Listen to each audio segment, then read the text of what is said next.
TriStar show? These are always fun to do. I mean, you get an opportunity to get out here and see the fans, and especially it's literally 2 miles from my house, so it's really easy to get to.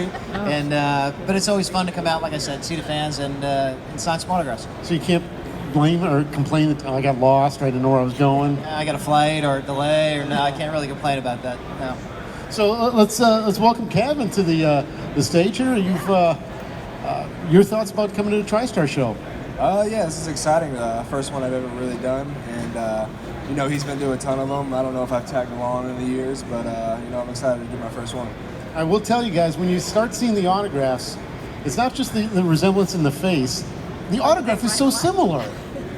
Well, it's the same name except for a couple letters in the first one. A couple letters, but you could have done the Biggio totally different.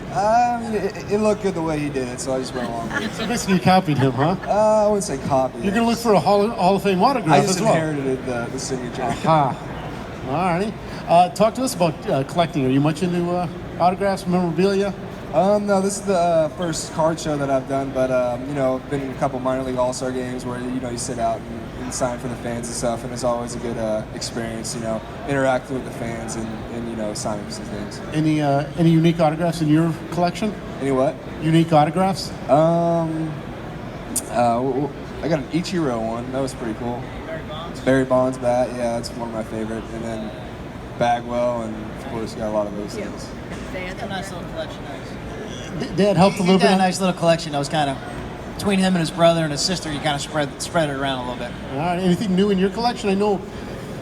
No, not really. I mean, I had a busy year, so really didn't have any chance to really get anything. The coolest thing I think that I receive every year is every year that we go to the Hall of Fame, we get a autographed bat signed by all the Hall of Famers that come up there. So, having the opportunity to go up there for 4 years in a row now, it's a pretty nice collection that's starting to build up. A nice little bat collection. Nice, yeah, because we sign these when people come up, and then you see some people that have like 60 or 70 are on there, and then they've been doing it their whole life. And I usually take time and some of the fans that have it just to look at it, because it's a lot of work and hard to do. For us, we're just getting it when we go up there and get it signed, but for the individual collector to be able to go through all those years and travel all over the place to get all those autographs, pretty cool. So I know you and I have talked about nothing new on the Walter Payton collecting front for you. No, I still Walter Payton was my hero growing up, and I have one of his game jerseys that I was able to get from a guy out of Chicago, and when I was still playing, and that's probably one of the thing that's closest to my heart, nearest and dearest, that to be able to have an autographed jersey from your hero growing up was pretty cool. Then Thurman Munson was my other hero, and I have one of his bats, not a game-used bat, but somehow somebody knew the clubby somewhere, and I had one of his bats that he had during the bicentennial year, because it had the bicentennial stamp on it. So those are two things that I have personally that are prized. So Craig, let's ask, what's it like when you watch him? He had a pretty good year in the Eastern League. No, he did. He had a great year. He's made improvements each year as he's played, and hopefully the trend continues. That he continues to get better and better the more that he plays, and it's.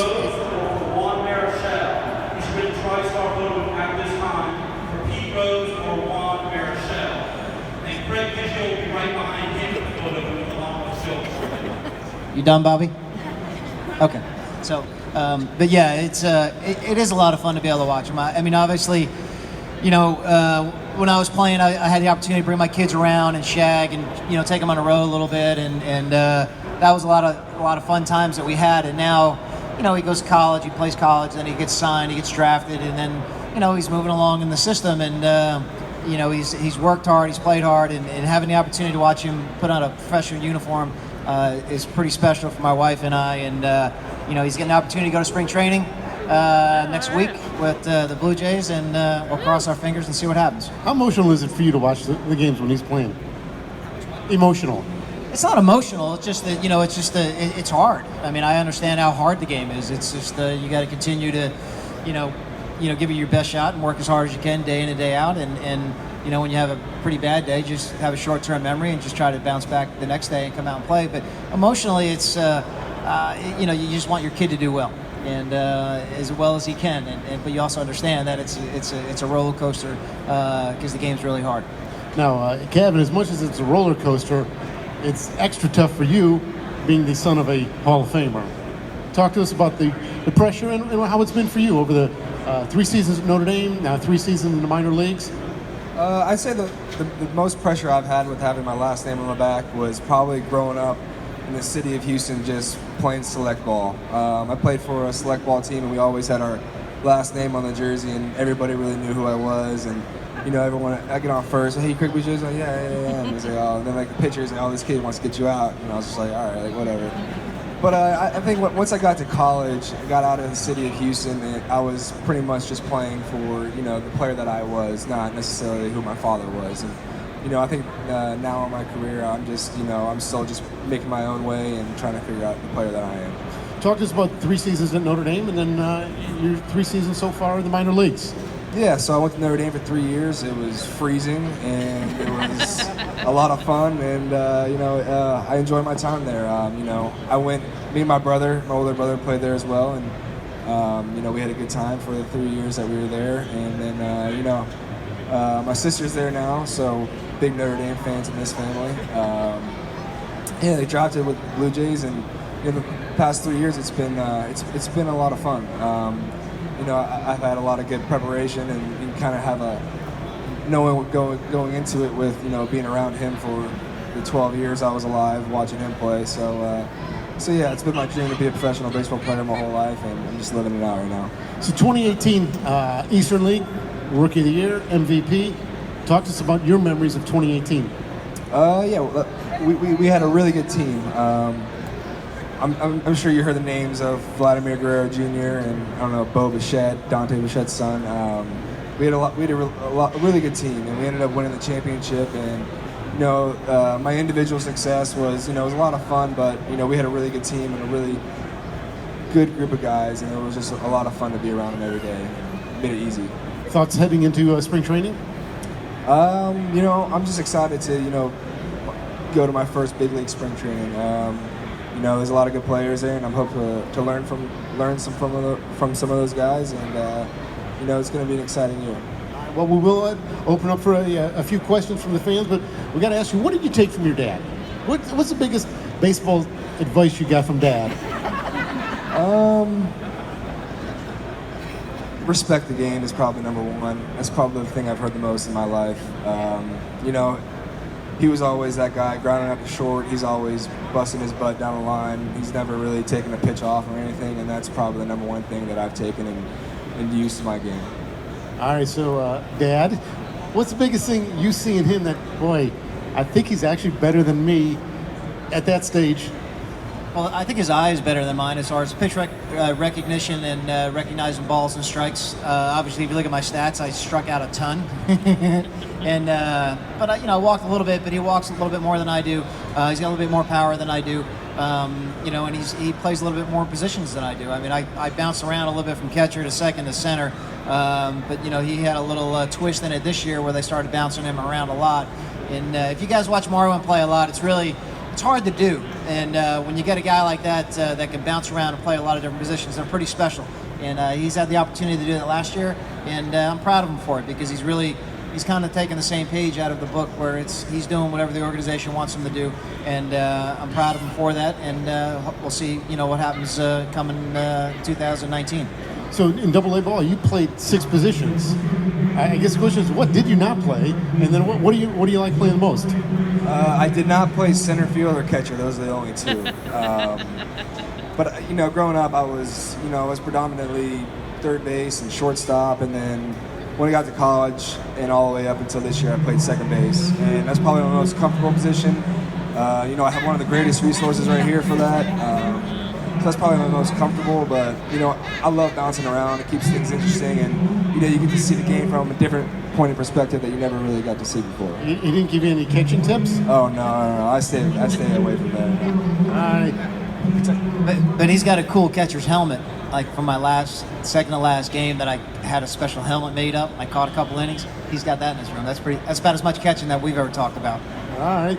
Any fans right here? Any questions? Yeah, I've got a question for Cavan. I read in an article where you actually lowered your hands to keep your bat and strike zone longer and became a little more consistent with timing. Is that something that you learned from your dad here, or that you learned from somebody else too? No, I actually learned that on my own. If you guys didn't hear what he asked, I made a couple off-season adjustments last year, and I saw some success from it. But no, that was mainly from my first full year in pro ball. I wasn't making consistent contact like the way I wanted to, so I was just like, all right, in the off-season, I'm just going to lower my hands a little bit and get comfortable with that and work on my timing a little bit. So, I mean, he helped me out with it, but I just told him, like, hey, this is what I'm going to do.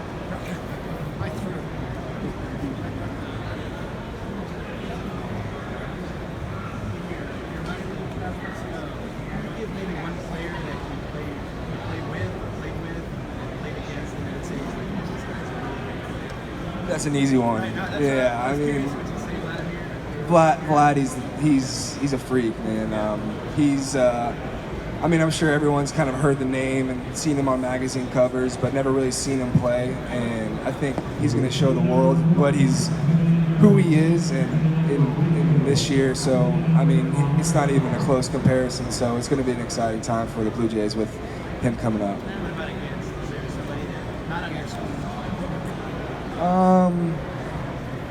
There's a lot of good players out there. You know, I faced a pitcher this year in the fall league. He's with the Astros. Forrest Whitley. Yeah, he's a big kid, big arm, and he's going to be exciting to watch. All right, any more questions? All righty, well. What are your thoughts on getting knocked off the Hall of Fame ballot in the first year? Oh, I know. It's, you know, my heart goes out to him. It's really, I mean, both of those guys had amazing careers, and, you know, you look at Lance's numbers. I mean, I really don't look at the pitchers too deeply. I can't, so I really can't comment as far as, you know, the criteria, the cutoff for that, but I know that Lance, I mean, you look at Lance's numbers on the back of a bubblegum card, I mean, they're pretty amazing. So, you know, my heart goes out to him. You know, I feel bad. And, but I don't vote, and, you know, it's just part of the deal. He was a switch hitter, one of the best. You're one of the best in the game all time. I know. It's just, I don't know. It's hard. It stinks. All righty, Craig, Kevin. Just have one more question. All right. Well, he wanted to know who's the best pitcher you ever faced, right? The best pitcher that I ever faced is probably the guy that I was facing that night. So I kind of respected everybody that whoever I was playing against. I mean, obviously, if you're in the big leagues, you're pretty good. And then, but whoever I was facing at that particular bat, that was probably the best guy that I ever would face. But you know, there's some guys you had really good numbers off, and some guys you didn't. But that's just part of the game. If you play the game long enough, it starts evening out. So they're all good. All righty, time to sign some autographs. I appreciate it. Thanks, guys.